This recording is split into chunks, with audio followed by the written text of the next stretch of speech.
Hey, what's up, listener? I have some super exciting news to share with you before we start the show. So for the first time in Plant Protocol history, we are doing our very own 30-day vegan challenge. Can you believe it? I can't believe I've been a plant-based health coach for so many years, and this is our first time hosting a challenge. I'm so excited about this because June 1st through the 30th, me and my team of coaches are going to help you with the adaptation of a whole food plant-based lifestyle. But here's what's super cool. We're not just kicking it off June 1st. We're going to do a run up to the challenge for the entire month of May. So every week in May, we are dripping tools and resources and content for you to make sure you are prepared to go fully vegan and salt, oil, and sugar free come June 1st. Listen, you don't even have to commit for a lifetime. You only have to commit for 30 days. If you're battling any health challenge, weight, hypertension, cancer, high cholesterol, heart disease, kidney failure, fatty liver disease, depression, anxiety, aches and pains, chronic fatigue, whatever it is, reproductive health, skin issues, if you want to see if your diet can really make a difference in combating those things, then you need to be in the Plant Protocol's first ever 30-day vegan challenge. We're doing a run up in May. We're kicking this thing off June 1st. You want to get in the room because you're going to be coached directly by me for the entire month of June. It's going up. It's going up. And we're not just going vegan. We're doing an elevated version of this lifestyle to really make sure we're taking everything out of your dietary regimen that could possibly be disease promoting or harming your health, even if it's vegan. So I'm going to really teach you how to do this the cleanest way possible. And let's see what you're able to achieve in just 30 days. Click the link in the show notes to get on the list for the Plant Protocol 30-day vegan challenge. And I'll talk to you soon. Now on with the show. Many people believe that there's a shortage of something, and that's why they're not successful.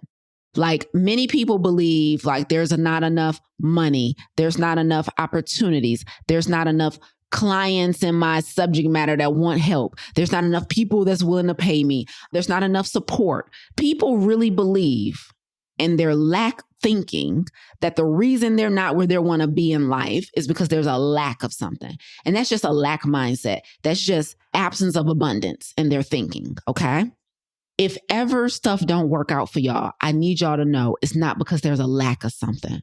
It's not a lack of people that's willing to help you. It's not a lack of resources. There's no lack of money. Money is just a currency that's meant to flow between all of us. It doesn't belong to any of us. There's not a lack of anything. And if there is, the only thing that it could be is a lack of obedience by you.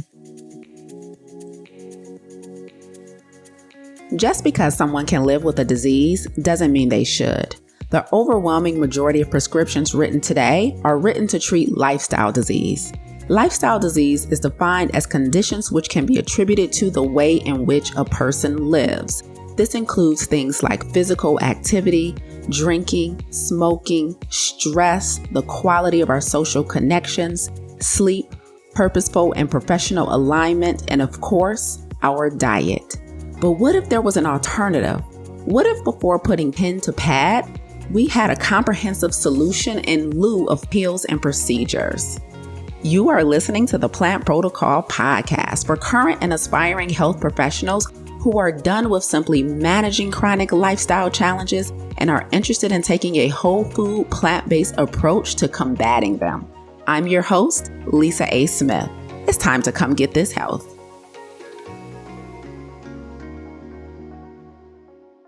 Good morning, y'all. So I had the pleasure of speaking at the Vegan Women's Summit this past weekend in Hollywood, California. And I want to share with you guys what I learned, specifically around how my rejection and my obedience made me attractive. Okay. So these are lessons hot off the stage from the Vegan Women's Summit this past weekend in Hollywood, California, which I don't know if you guys saw my last two posts, but I was acting up. Okay. I had my little mini band dress on. I had my red jumpsuit on and I was acting up and I was loving every minute of it. And you guys know how it is that after you finish a big thing, after you finish doing something that you really looked forward to doing in your career and that was impactful, you have moments to reflect. reflect, right? And I had moments to reflect over this past weekend. So I want to share some takeaways for you guys. So first, let me start off with a thank you. Okay. Give me a moment to thank you guys properly, because a couple of months ago, I asked you guys, particularly like my email list, my social media following, I said, hey guys, I've applied to be a speaker at the Vegan Women's Summit. I've been selected as a finalist and I need you guys to vote for me. And y'all did. Y'all voted for me. Okay. And as a result of those votes, I was selected to speak this year at the 2024 Vegan Women's Summit. So for all of you that voted with your emails, multiple emails, you guys were like sharing it. I had people who shared it on their own page on Instagram and on Facebook. And I was just like so overwhelmed with the support. And so I just want to make sure I publicly submit a thank you to all of you who played a part in me getting on that stage, because it was a big deal for me. So thank you. And so it was such a monumental and phenomenal weekend in Los Angeles and at the summit.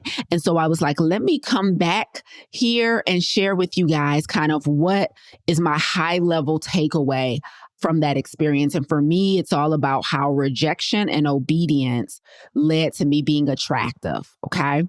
And so let me start. I had the pleasure of moderating a panel about longevity. Okay. And so the name of the panel was The Quest for Longevity. And then it was all about, this quest for living longer, but not just living longer, but living longer, healthier. And those of you who know me, I'm an advocate for a plant-based lifestyle. I'm a plant-based vegan. I live the lifestyle, a whole food plant-based vegan, not a junk food vegan. And it's a really big deal for me, like making sure that I optimize my personal health and those of the people that I coach and that I lead, right? And so moderating this particular panel was extremely meaningful, but I'll get to that in a second. So I just want to break down these three aspects of rejection, obedience, and becoming attractive, because this past weekend really gave me some insight and some divine downloads about those things. And so let me start off with rejection, because what I suspect and what I pretty much know to be true based on being a coach for so many years is that many of us have a really, really unhealthy relationship with something that happens to us multiple times throughout our entire lives. But we have a really, really unhealthy relationship specifically with rejection. And some of us call it failure, right? And it depends on how you look at it. So rejection can come in many different forms, right? We apply for things, we go after things in life, and sometimes we don't get it. Like sometimes it doesn't happen the way we want it to happen. And in coaching people for many years, so I coach on three different fronts. I'm a health coach. I'm a plant-based health coach. So for people who are interested in adopting a whole food plant-based lifestyle for optimal health. I'm also a business coach for people who are interested in becoming coaches, right? So I've been a coach since 2015, and I now help other aspiring coaches to establish their coaching business. Okay. And then I'm also a coach in the personal development space. I have a mastermind called Clarity. And so because I coach in the health space, the business space, and the personal development space, I've seen and watched my clients have to deal with rejection multiple times over and over again. And one of the things that I've noticed is that many of us have a very, very unhealthy relationship with rejection.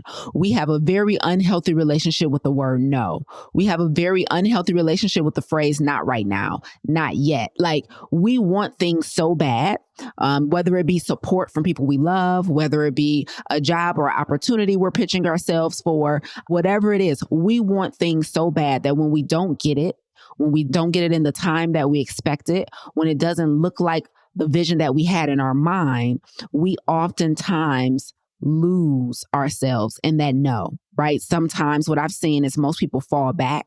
They never try again, right? They ghost the whole situation, right? Because the rejection is so powerfully overwhelming to them that they can't move past it and move through it. And so the first lesson that I want to pull out of this Vegan Women's Summit experience for you guys is that this year, 2024, was not the first time I applied for this stage. I applied to speak at the Vegan Women's Summit in 2023 as well.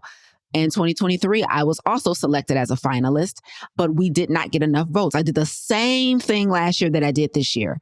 I applied. I got selected as a finalist. I reached out to my audience. It was like, hey guys, please go vote for me. Right. And it ended differently last year. Last year, it ended in, sorry, you didn't make it. Okay. But what did I do this year when I got the email that, hey, we've just opened up the application for speakers for 2024? I did the exact same thing. I didn't do anything different. I applied. I got selected as a finalist. I reached out to my audience and said, hey guys, please go vote for me. And that's exactly what they did. And we made it this time. So the very, very obvious lesson here is rejection is just sometimes not right now, or sometimes it's an opportunity to learn, pivot, and redo. And here's the thing I tell people all the time about no and about rejection that I need you guys to really, really listen closely on. When somebody tells you no, they are not rejecting you. They are not rejecting Lisa. They are not rejecting Melissa, right? They are not rejecting Derek. They're not rejecting you. They are rejecting your offer. When you are told no for an opportunity, they are not rejecting you. They are rejecting your offer, which means what? The best way to ensure you seal the deal the next time, this is the number one way to deal with rejection, is to make more offers. Most of us, we do the opposite. We hear the no, we get the rejection letter, we get the rejection email, we get the breaking bad news, and we run to the corner and pout. And you should run to the corner and pout. But some of us stay in the corner. We never come out the corner. Like we never reemerge and say, okay, this is great because now I have data to make a different decision. What about this offer was unattractive and how can I refine it to make a better offer next time?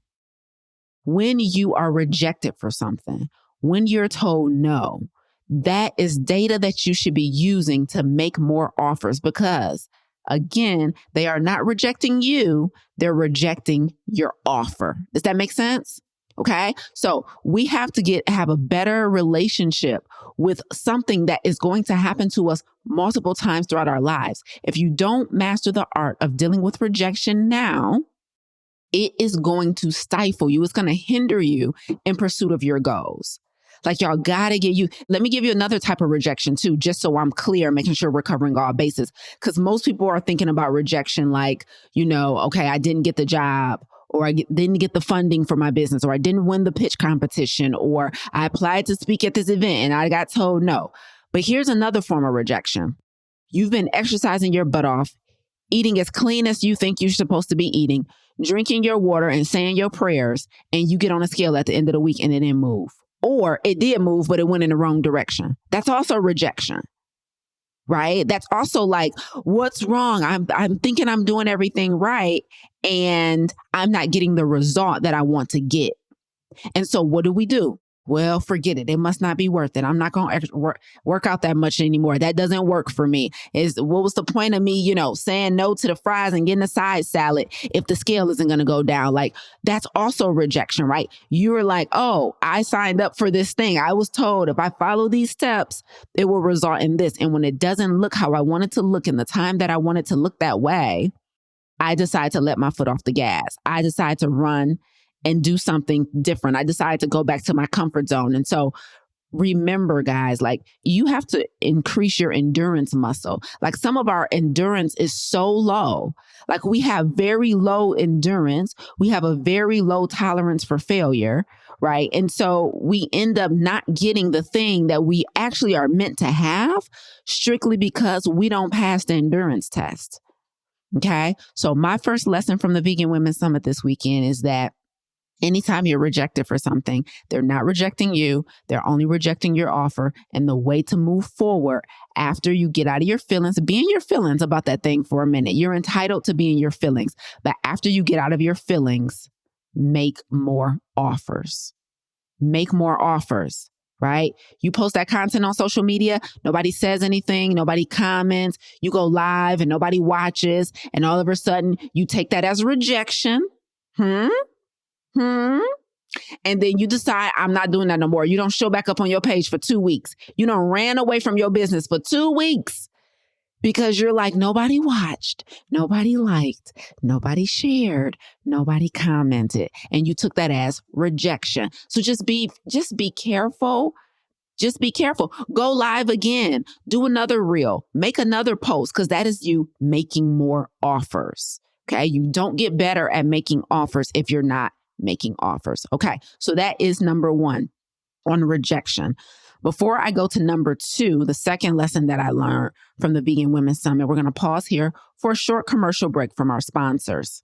It's me. I'm the sponsor. Listen, guys, I don't know if you guys know, but we're currently in the run-up to the 30-day vegan, salt, oil, and sugar-free challenge here at the Plant Protocol. And as you guys know, I'm a plant-based health and business coach. And so for the first time in the history of my coaching company, we're doing a 30-day vegan challenge that I would love for you guys to join. We're approaching 400 challengers so far. I think we're at like 376. And so some of you guys need to come get this help. Like, y'all need it bad. And here's where you're going wrong. You're thinking you can do it on your own. And you think you can do it on your own because you believe you know your problem. You like, I know I just eat too much sugar. You like, I know I don't drink enough water. You're like, I know I don't eat enough fruits and vegetables. I know I eat out too much. And you think you know your problem. So you think you're qualified to solve it. And I'm here to tell you, you probably need help. So listen, we're doing this 30-day vegan salt, oil, and sugar-free challenge from June 1st to the 30th, 2024. And I want you guys to join us.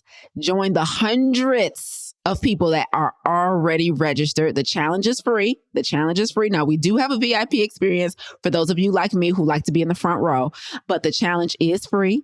And so click the link in the caption and the show notes, depending on where you're watching this, and get registered for our 30-day vegan, salt, oil, and sugar-free challenge here at the Plant Protocol. I'm super excited. Me and my team of coaches are going to be leading you through this experience. And so if you have health challenges and you want to see if a whole food plant-based approach can be impactful for those health challenges, then join us. Okay. Now back to the show. So the second lesson I learned from the Vegan Women's Summit this past weekend in LA, is how meaningful radical obedience is. So I told you guys that I applied to speak. I told you guys that I was selected to speak. What I didn't choose really is where they would place me. You know, when you apply to speak, you say what you want to speak about, which I did. But I was specifically selected, and because I didn't say this on the application, but I was specifically selected to moderate the panel on longevity. Now, this is a big deal because our mission here at the Plant Protocol is to extend the healthy life expectancy for people of color. That is major because I've been a student of longevity for years, a student of longevity, because it is baffling to me why people of color, specifically in America, specifically Black men, have the shortest life expectancy, right? Like, we're dying prematurely from things that are preventable, from heart disease and kidney failure and hypertension and type 2 diabetes. And it breaks my heart. It breaks my heart because when we die prematurely, that means usually that our dreams and our gifts are left unfulfilled. And so I've been a student of longevity and passionate about extending the healthy life expectancy for people of color for a while. And so to be selected to moderate this panel where I was just like in my bag, I was in my zone. It was so crazy, guys. It's like the alignment was so good that, like, when I took the stage, I wasn't nervous. There wasn't a butterfly. There wasn't a flutter. There wasn't a nervous anything. I wasn't sweating. Like, there was nothing. Like, I felt so called to that stage, and I moderated the hell out of that panel, if I do say so myself. And according to the panelists who came up to me afterwards and the audience members who came up to me afterwards and was like, you did phenomenal. And let me be clear. Now, let me be clear. We might want to put some small print here about just ego and being humble. Because just to be clear, 9 times out of 10, when I'm booked to speak, I am the speaker. Okay. I'm not usually booked to moderate anything. Okay. And so it was awesome being able to highlight and showcase other individuals in the plant-based space who are just as passionate as I am about doing this work, and really hold them high in the spotlight while adding in my 2 cents. Right. So it was a super dope experience to share the panel that way. Usually I'm the speaker. Usually I'm on the panel, but I never picked to be the moderator. Right. So being the moderator was super awesome. And because I was in charge. And I didn't even realize that until we got about 2 minutes in. I was like, oh, I'm running this show. Right. And that was a dope experience to be running the show. Like, I'm asking the questions, right? I'm telling people who's going next. I'm telling the audience what we're about to talk about. Like, I was running the show, and that was super cool because I'm used to just being invited to the stage and being led. But in this instance, I was the leader.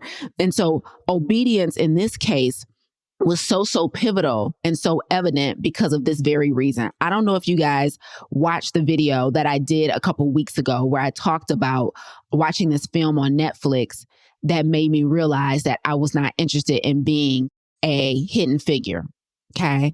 And so you guys may have heard me say this on a previous episode here, but I am dead set on not being a hidden figure.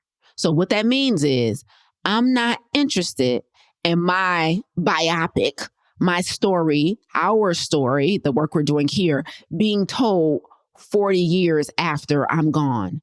I am not interested in people not discovering the work that we're doing or benefiting from the work that we're doing 40, 50 years from now, or after I'm gone, should I say, after some journalist or researcher or historian discovers me in some archive. I'm not interested in that. I'm not interested in being a hidden figure. I'm interested in being a public figure today because I'm on a quest to make history. We're going to do it. Okay. And I'm not interested in somebody discovering it and impressing the world at that time with the work we've done years and years from now. And so the reason this panel and this experience in LA this weekend was so pivotal for that is because I had the opportunity, another opportunity in real time to be a public figure. People came up to me throughout the weekend, thanking me for the work I'm doing in our community and for people of color, right? We took pictures and I shook hands and I answered questions, and I was able to solidify a little bit more my public figure status. And this is important to me because radical obedience is undefeated. And I'm so set on being radically obedient now so that I won't have to be a hidden figure later. And so for me, radical obedience looks like showing up publicly, right? Making sure I'm free of all insecurities, all limiting beliefs, don't have any imposter syndrome, so that I can show up publicly so the people I'm here to serve can see me in the public light now. Like, I'm not interested in, it would break my heart for somebody to discover us and the work we're doing years from now and be like, dang, I wish I had known about them 20 years ago so I could have helped my mom. I wish I would have known about her, 10 years ago so maybe I could have saved my brother or cousin. I don't want that to be our story. I want them to discover me now. I want them to see the work we're doing now on the big screen, on the stages, on the headlines now, so that they can save themselves and the people they love now with health. Does that make sense? Matter of fact, yesterday on Mother's Day, I was kicking it with my mom. I'm going to tell y'all about this later, but let's just do a little cliffhanger here. I was kicking it with my mom, and me and her were watching something, and I came up with a new personal goal. I'll tell y'all about it. I haven't even shared it with Kiwi yet, so it'll be kind of bold for me to tell y'all, and I ain't even told Kiwi yet. So I got to wait. Kiwi is my brand manager. I got to wait. I got to tell her first, and then I'll come back on here and tell y'all. Okay. But I came up with a new personal goal, right? Now, the professional goal is to extend the healthy life expectancy for people of color. But I came up with a new personal goal that I'm going after in my life. And I'm going to tell y'all about it and this is all about being a public figure, just to reach the masses, because I just don't want to be a hidden figure. I'm sorry. I mean, it's super cool when we unveil these cool people from history that did these phenomenal things. And we're like, I knew nothing about him. I knew nothing about her. Oh my God, look at the work they did. Like they did with the hidden figures at NASA, all these mathematician Black women who were getting people out into space with their brilliance, and we didn't know anything about them. I'm not interested. I'm just not interested. Y'all gonna know about me now. When y'all give me a Lifetime Achievement Award, I'm gonna be there to receive it. You feel me? Because what we not about to do is be all doing all this work to make history and still don't nobody know about us. So I'm on a mission to become a public figure. So this past weekend was monumental for that moment because I was able to, on stage with the mic in my hand, tell the audience I am the founder of the first plant-based coaching certification and business accelerator to be founded by a person of color. I was able, from the stage with the mic in my hand, tell the audience that we're on a mission to extend the healthy life expectancy for people of color, right? I was able, with my ears on that stage, to hear their applause. Because when that happens, when you share your mission with people, it was not me feeding my ego, it's me eliciting support. Right? It is me eliciting support on the mission that I'm on, because I'm going to need the support because we got a lot of people to save. Y'all know what I'm saying? And so for me, that was the second takeaway from this experience, is that radical obedience is undefeated. God gave me the assignment. I'm showing up for the assignment in the here and now, right? I'm not keeping my head down and making sure I stay behind the scenes. No, F that. Behind the scenes is for somebody else, but it ain't for me. Okay? And so I'm going to be loud and in front for as long as I can, so that we can save as many people as we can. Like, the only way people are going to know that we exist and the work that we're doing for the health of marginalized communities is we got to be loud and we got to be in front, period. It is what it is. And so my assignment requires me to become a public figure. And so this weekend moved me a little closer to that. Okay. And then speaking of obedience, the final thing I want to share with you guys, speaking of radical obedience, the final thing I want to share with you guys is how that rejection and that obedience has made me attractive. Okay. And when I say attractive, I'm talking about attracting to me and to our company the support and the help that we need to move the mission forward. Let me tell you something about obedience that I've said a million times, and I'm going to say it a million more. Radical obedience makes you attractive. That means there are opportunities that are only attracted to you when you are being obedient to what you're called to do. So I had the absolute pleasure of being accompanied this weekend in LA by Coach Kiwi, who is my brand manager, who is my +1, who is my A1 here. And she is supporting me like relentlessly on this journey. Now, let me tell you something. I've been in business 9 years. And for the overwhelming majority of those years, I've been a solopreneur. Not necessarily by choice, but mostly because of my high standards, right? Now, when I'm talking to my entrepreneurial friends, one of the things we say is one of the hardest aspects about running a business is managing people, finding good people that align with what we're doing and have the work ethic that we desire. And so I've been mostly a solopreneur. Like, I've had assistants and stuff throughout the years, but nobody's been with me the whole time. Nobody has really had the staying power because they didn't impress me enough. You know what I mean?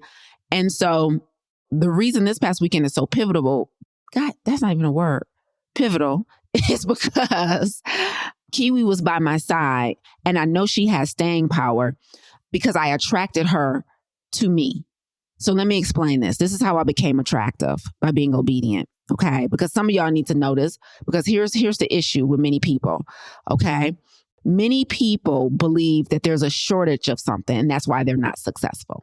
Like, many people believe like there's not enough money, there's not enough opportunities, there's not enough clients in my subject matter that want help. There's not enough people that's willing to pay me. There's not enough support.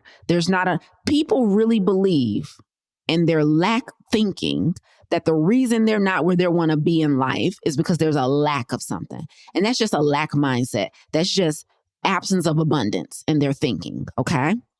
So having Kiwi by my side and the team that we've acquired in the past 7 or 8 months. Like, I went from being a mostly solopreneur last October to starting in November of 2023. I now have a team of 7 people.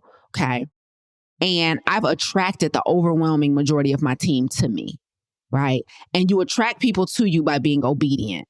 But sometimes we can't be obedient to what we're being called to do because we believe all success comes from hard work. But success in the radical obedience space, when you're radically obedient, the formula for success is 1/4 hard work, 3/4 faith. It's a whole different formula. Most of us are used to getting what we want out of life by working hard. And the reason we do it that way is because we want to maintain control. And so our desire for control requires us to think that the only way I'm going to get everything I want is by overworking myself, overwhelming myself, and overloading myself. But when you live a life of radical obedience, hard work won't do. Like just doing hard work won't do. Like you guys already know I work hard. That goes without saying. Matter of fact, working hard is the easier thing to do. Having faith for most of us is the harder thing to do. Because when you have faith, that means you stop working so hard and you allow the fruits of your labor to work for you. That's hard AF. Trust me, at least with Black women. And Black men, like Black men and Black women, we work so damn hard towards what we want that when somebody tells us to slow down, stop doing so much, and allow all the hard work you've done to catch up to you and bless you, i.e., sit back and have faith that the rest of this will work out, that is the hardest thing in the world for us to do. You want me to stop working so hard? I've gotten everything I've gotten up until this point by working so hard, Lise. How the hell you expect me to just sit back and have faith at this point? You a wild girl. You a wild boy, right? But radical obedience requires more faith than hard work, guys. And so when I started like intentionally setting my mind to, okay, Lise, you've been working your butt off. You're exhausted. You're riding the thin line of burnout. It's at this point that you're going to have to slow it down a little bit. What showed up when I did that, guys? A team, not one person, not just Kiwi, but 5, 6 other people showed up. I'm talking about people who reached out to me and said, I want to work for you. I'm not even joking. Obedience makes you attractive. I attracted the help that I needed by being obedient. It is what it is. And not only did I attract the help I needed, I attracted good help. I attracted high quality help, help that I can rely on, help that I like feel confident in, that they have staying power. Like obedience makes you attractive. And let me tell you something specifically about Kiwi. Okay, I'm about to give her flowers because Kiwi didn't come out of the shadows. It's not like, who is this woman who just emerged and wants to help me? First of all, me and Kiwi have been friends for years. And me and Kiwi have been friends for years because we've been colleagues for years. She has been running her own business as a fitness coach and a trainer and a fitness instructor and as a public figure herself for years. And she told me that God told her to take a step back publicly for herself and step up privately for me. Radical obedience is undefeated. It's undefeated. This is the biggest gift that anyone, like any human, could ever give somebody. She literally, I have developed and created a stage for myself. I'm going to step down off my stage and step into the back scenes of yours. I don't think y'all understand. I need you guys to know that, and Kiwi didn't join. She's not like, she's a fan of me, but she didn't join the team because she's a fan of me. She's a fan of me naturally because we've been friends for years. But she joined the team because she's a fan of the mission, right? And she looked and she's like, Lisa, we're pretty much on the same mission, right? You are helping people in their health. I've been helping people in their health. We're both passionate about this segment of the population. You're dope. I think you're masterful. I think you're going somewhere and I want to support you in getting there. If ever stuff don't work out for y'all, I need y'all to know it's not because there's a lack of something. It's not a lack of people that's willing to help you. It's not a lack of resources. There's no lack of money. Money is just a currency that's meant to flow between all of us. It doesn't belong to any of us. There's not a lack of anything. And if there is, the only thing that it could be is a lack of obedience by you. Because you are not operating completely in obedience. Therefore, you're either not operating in obedience or you're not operating in obedience long enough. Like you're losing your faith and you're running back to your comfort zone. So you're on, you're off, you're hot, you're cold. You have to be consistently obedient to the thing you're called to do and everything. And I do mean everything. Opportunities, people, help, support will show up for you. Every single time. Radical obedience is undefeated because God is undefeated. And being radically obedient ain't nothing but complete surrender to what God is telling you to do. You do what he says, you will receive favor. it is what it is, right? And so that's what this weekend showed for me. Like having Kiwi by my side, my friend, we get along, we had a good time. We were able to capture this moment with me on stage at the Vegan Women's Summit. She was able to get so much out of the weekend. I'll let her tell her own story, but it was so amazing. Like it was a pivotal moment for both of us, especially since we're riding on the heels of a brand new opportunity for our company that's about to really take things to the next level. And so it is just, I just want you guys to know that the things that you're seeking in life, whether it's personal growth, professional growth, whatever it is, it requires you to be obedient first. And when you're obedient first, everything else will follow. Everything else will follow every single time. So let's review, boys and girls, as we wrap up. Number one, I need you guys to develop a healthier relationship with rejection. I need you guys to stop thinking no is an invitation to shut down. No, it's not an invitation to shut down. I need you guys to develop a healthier relationship with rejection. You are going to spend the rest of your life getting rejected. And the only way you won't be rejected is because you've stopped trying and you've stopped going after things. And that's even worse. If you're not getting rejected, that means you're not taking chances. And if you're not taking chances, right? Pause, you fill in the blank, right? So if you're not getting rejected, it means you're not taking chances. And if you are getting rejected, good on you. Because now you get to perfect your offer. Because when you get rejected, they're not rejecting you, they're rejecting your offer. Getting rejected is just an invitation to make more offers. Okay. Second lesson from this past weekend, again, was the importance of obedience to your calling, to the thing that God is asking you to do. Because that obedience will land you on stages and in places and in rooms that you could not have gotten into had you not been obedient.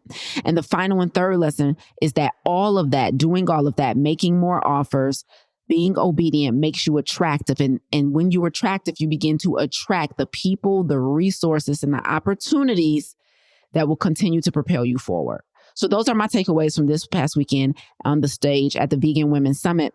I posted a clip. We're going to have more clips coming. We got a lot of footage, but I posted a clip, a 90-second clip of me on that stage doing my thing and just being in my bag. And, you know, God wants me on those stages. And so I'm going to answer his call to be a public figure as opposed to a hidden figure. So listen, if you missed it, I need you guys to go register for the 30-day vegan salt, oil, and sugar-free challenge here at the Plant Protocol. We start June 1st. This is a free challenge where you can adopt the lifestyle that has completely changed my life personally and professionally. We're going to be teaching you guys how to live a whole food plant-based lifestyle without the calorie counting, without the vegan junk food, so that you can eradicate and do something about those health challenges that you're experiencing, whether it's a diagnosis or whether it's just low-grade inflammation stuff, headaches, migraines, constipation, aches and pains, brain fog. Are you dealing with some mild depression, anxiety? We want to restore your nervous system, that overactive nervous system. We want to get it whole and healthy. And you'll be in the classroom with me 2 times a week for the entire month of June. Honey, the only people that get me 2 times a week is people in my mastermind. Okay. My mastermind is the only program I offer where they get me 2 times a week. Okay. So you guys are going to get me 2 times a week in the vegan challenge, June 1st to the 30th. I'll be live with you guys on Wednesday evenings and Saturday morning. So listen, we're approaching 400 people. You better get in, you throw your name in a hat to come get this health now. It's a 30-day experience. You get to make whatever decision you want after that. But at least you get the opportunity, number one, to have the experience live with a coach, to have the experience live with a community, right? And to have the experience without having to make any type of commitment other than your time. You're like, I'm not sure about this plant-based thing. I don't know enough. I don't know if it's going to work for me. I got 1,000,001 questions. This is the opportunity to have that experience. So this is the Plant Protocol 30-day vegan challenge. And then at the end of the vegan challenge, we're going to have a 2-day summit ourselves online, June 29th and the 30th. And so we have a full itinerary for you guys for the entire month of June. So come get this health. Click the link wherever you're watching or listening to this so that you can take your health to the next level. And not just be, like having no disease is like the low hanging fruit. You know what I'm saying? Like that's just like the cost of entry. Like people be killing me talking about Oh, my number's good, so I'm healthy. Oh, okay. That's how you define health? Oh, okay. Your doctor didn't tell you you had anything, so you're like, so that means I'm healthy. Oh, okay, superstar. All right, let's see. Let's see what happens when we take all that sugar out of your diet. Let's see what happens when we take all that junk food. Let's see what happens when you start eating the proper amount of fiber on a daily basis. Like, let's see what happens when you start drinking half your healthy body weight in water every day. Let's see what happens when you stop treating yourself to junk and you get rid of the addiction to the potato chips and the sugar. Like, let's just see. Let's just see what happens when we improve your relationship with food. Like, let's just see. Talking about my doctor said my numbers is good, so I'm healthy. Like, wow, okay.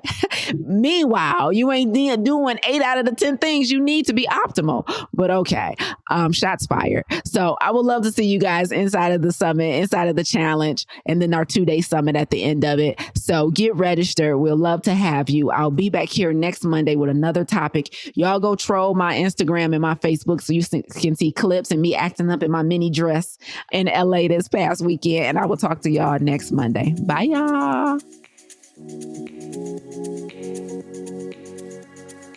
You tuned in today because, like me, you're a disruptor. You're passionate about health and you have firsthand experience of taking a whole food plant-based approach to combating chronic health challenges. You want to see lifestyle and dietary modifications become the norm in the way in which we practice healthcare. However, you need mastery around nutrition and lifestyle science, a better understanding of behavior change to improve client compliance, and confidence in your ability to effectively coach clients to adopting those lifestyle modifications. You need the Plant Protocol. Visit theplantprotocol.com to apply, and let's work together to improve the way in which we care for our most prized possession, our health. Thank you so much for listening today. If you enjoyed what you heard, please consider rating and reviewing this podcast. Until next time, remember, radical obedience is still undefeated. Stay obedient.